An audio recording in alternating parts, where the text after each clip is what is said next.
¿Ya están dormidos? No, profe, le contestamos que sí. Ah, no escuchaba, perdón.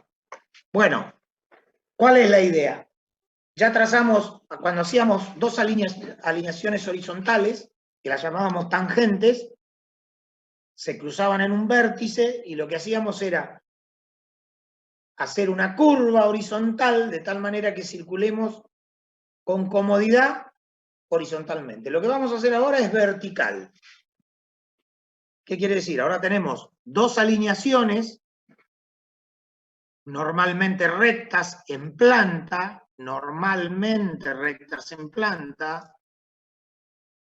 y lo que vamos a hacer a partir de ese vértice es trazar una curva vertical, que en la Argentina son parábolas cuadráticas, ¿sí? Como en la otra era una curva circular con dos transiciones, que variaba el radio de curvatura, lo que hacemos ahora, de acuerdo a las tablas, a las normas de diseño geométrico, es una parábola cuadrática entre las dos alineaciones rectas. Todas en la Argentina son parábolas cuadráticas. ¿Sí? Normas de diseño geométrico, curvas verticales cumplen 4 condiciones. ¿Sí? Nosotros, para determinar qué pendiente le vamos a dar a esa, que en realidad la pendiente, en realidad es el parámetro. ¿Y a qué llaman parámetro? A la pendiente. ¿Se acuerdan que una parábola era y igual a ax cuadrado más b, donde b era el desplazamiento en el eje y a era la pendiente de la curva, de la parábola, la pendiente de la parábola. Si tenemos a igual a x cuadrado, es cuadrática directa, si le ponemos un 2 adelante, un 4, un 5, un 10.000, lo que va a hacer es tener mucha más pendiente. Bueno, esa es la idea. Ese parámetro es el que estamos buscando. Entonces tiene que cumplir seguridad para el tránsito, comodidad de los ocupantes en el vehículo. Ustedes deben haber circulado por curvas horizontales, sobre todo, curvas verticales, sobre todo las que son cóncavas. O sea, vos circulás, bajás y volvés a subir. Cuando esa curva tiene una incomodidad al ocupante, es como que sentís que el estómago se te va para arriba. Era lo que hablábamos el otro día del aeropuerto, que hablaba, no me acuerdo cómo se llamaba, como que se te movía el estómago porque el avión se caía, bueno, en el aeropuerto de Nepal. Acá pasa lo mismo, si ustedes, una curva tiene una incomodidad para el ocupante, tanto para subir como para bajar, es como que el estómago se te aplasta, o si vas en el aire, como que te tendés, no es que te despegás del asiento, sino que como que alivianás el peso. Entonces, esa es la incomodidad a la que está hablando. Como la incomodidad del ocupante en la curva horizontal es que como que te vas para afuera y te tenés que agarrar del volante. ¿Por qué? Porque el peralte no alcanzó a contrarrestar toda la fuerza centrífuga. ¿Cuándo es eso? Cuando vos tenés una curva trazada a una velocidad directriz de 80 km por hora y la tomás en un Audi a 200. Esa incomodidad la vas a tener. Acá pasa lo mismo. La curva vertical también la trazamos con una velocidad. Y esa velocidad, si la superamos, no, es un problema que el que maneja no respeta la velocidad directriz. ¿Sí? Una apariencia estética de la curva, que tiene mucho que ver con cómo vas viendo la curva, con la visibilidad de la curva. Y una condición de drenaje superficial, obviamente que está última porque es la menos problemática, pero puede existir, por ejemplo, una curva vertical en un bajo inundable. ¿Sí? Puede ser un desmonte. ¿Se acuerdan cómo eran los perfiles en desmonte? Vos tenías la cuneta, pero si la curva vertical desagua al punto más bajo, puede haber problemas de inundación. Entonces, es una condición que también hay que cumplir en las curvas cóncavas. En la curva convexa no, porque siempre, normalmente vos subís y bajás, entonces estás en una loma, jamás vas a tener agua en la curva, pero sí primero se te van a inundar las convexas, ¿sí? Hablamos de convexas cuando yo circulo por arriba de la curva y cóncavas cuando circula por adentro de la curva. O sea, bajo y subo es cóncava, cuando subo y después bajo es convexa. Y eso nos da la diferencia de las pendientes. Tengo un I1, siempre I1 es en el sentido de ascender las progresivas, ¿sí? Yo arranco en la progresiva 700, voy a la 720, o sea, si voy subiendo la progresiva y subo y después bajo, es una curva convexa. Y si bajo y después subo, es una curva cóncava. Bueno. Ahora, ese parámetro que estamos buscando es la pendiente de esta curva, para que la vean más o menos en el dibujito, ¿sí? Hay un problema de visibilidad en la curva. Si bien hablamos de visibilidad, no estamos hablando de visibilidad para sobrepaso, que quede claro. ¿Por qué? Porque normalmente vos decís, bueno, yo quiero ver el vehículo que viene de frente. Normalmente en la Argentina, excepto en las autopistas, en las curvas verticales no hay sobrepaso, ¿sí? Podemos decir, por ejemplo, que en las curvas cóncavas, que es la segunda, yo no tendría problema de visibilidad para hacer sobrepaso. Pero cuando ustedes vean una curva cóncava, la van a ver pintada de amarillo. Evitar el sobrepaso, porque en estas curvas nunca tenés problema de visibilidad porque vos vas viendo todo en la curva, porque vas circulando y la vas viendo, pero hay un problemita muy importante, y very importante, que es de noche. De noche vos, esto que dibuja ese haz azul, que lo ven que sale de abajo del auto, del foco, es lo que alumbra la luz baja, ¿sí? Entonces, este haz de luz, que es el que dibuja en amarillo, es lo que vos estás viendo, porque lo demás no lo ves porque no te lo alumbra la luz. Vos decís, bueno, levanto la luz, sí, pero si vos pones luz alta y viene un vehículo de frente, te va a obligar a bajar las luces. Vos vas a bajar las luces y no vas a ver nada. Por eso acá dibuja este palito rojo que representa un objeto de 30 centímetros o 20, depende quién lo mire, ¿sí? ¿Qué es lo que vos tenés que divisar?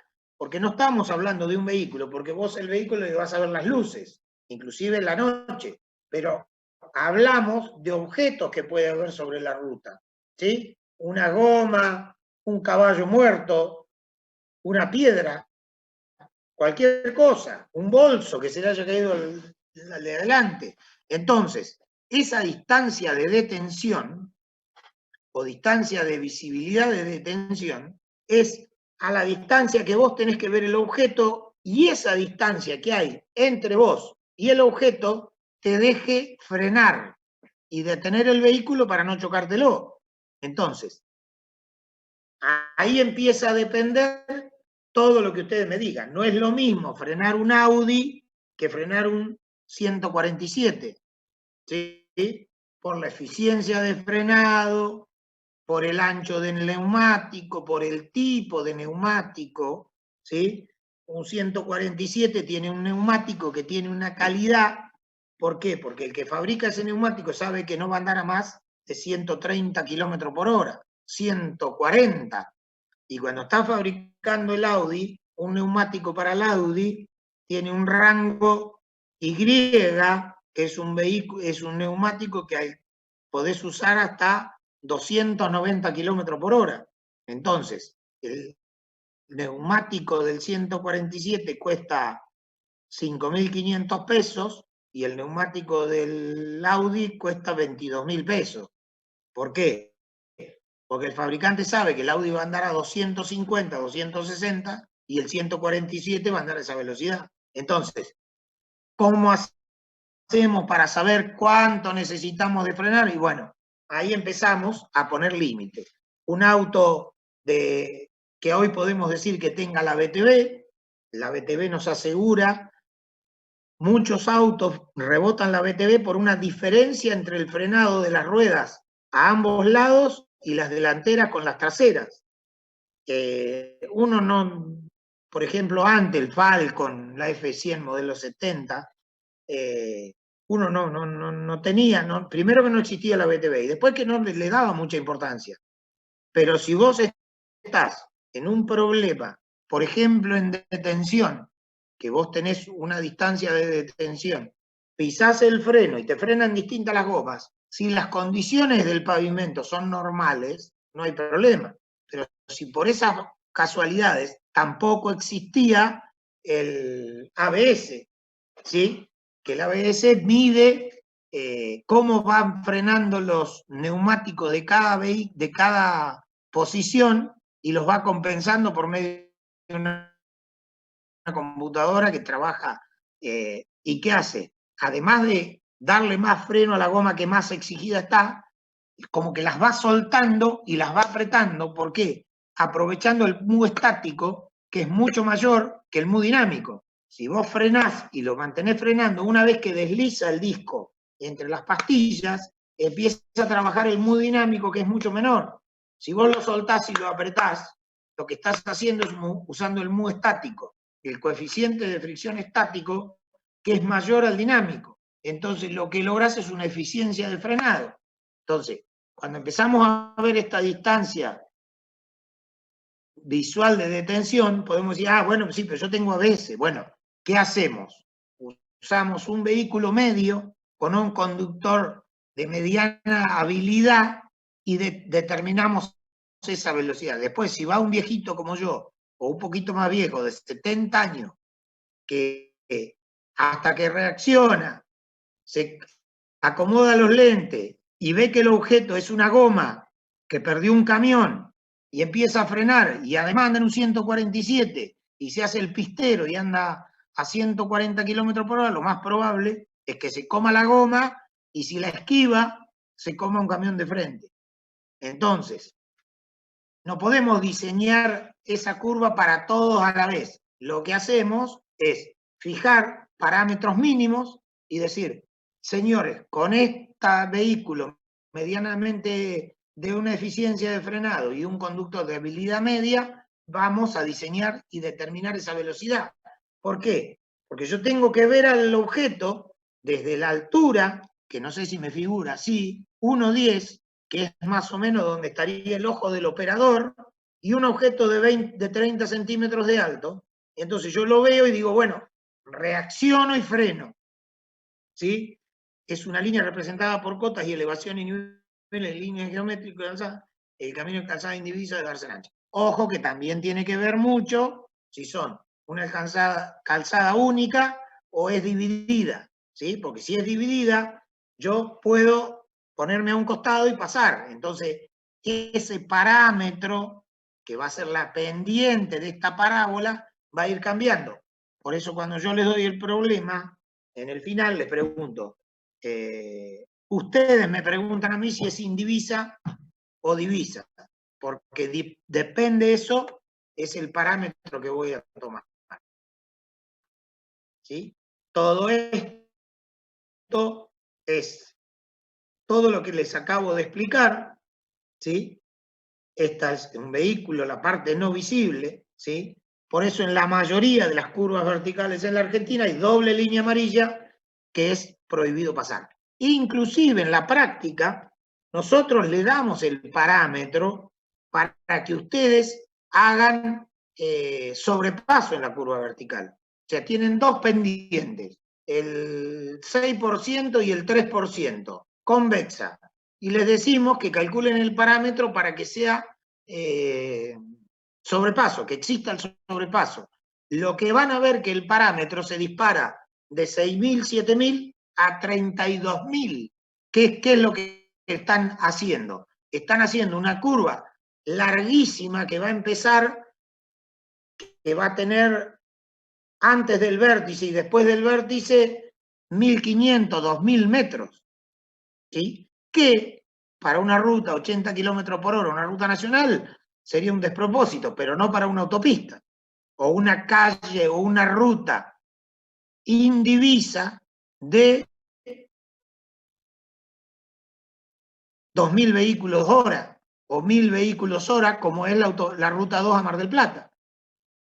Yo puedo tener en ese tipo de ruta, me puedo dar el lujo de hacer curvas verticales muy largas para permitir el sobrepaso. ¿Por qué? Porque con 2.000 vehículos hora o 1.500 vehículos hora, lo que va a pasar es que va a haber un camión y ese camión me va a poner nervioso a todos los que van manejando y van a querer pasar en una curva vertical donde está prohibido el sobrepaso.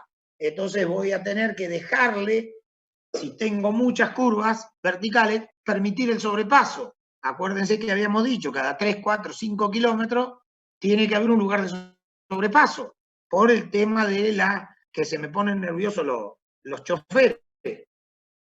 ¿Vamos bien? ¿Dudas? Va. Me parece que me quedé solo. No, por ahora no. En un minuto se corta y nos volvemos a conectar. Bueno, ahí ven una fotito, ¿sí?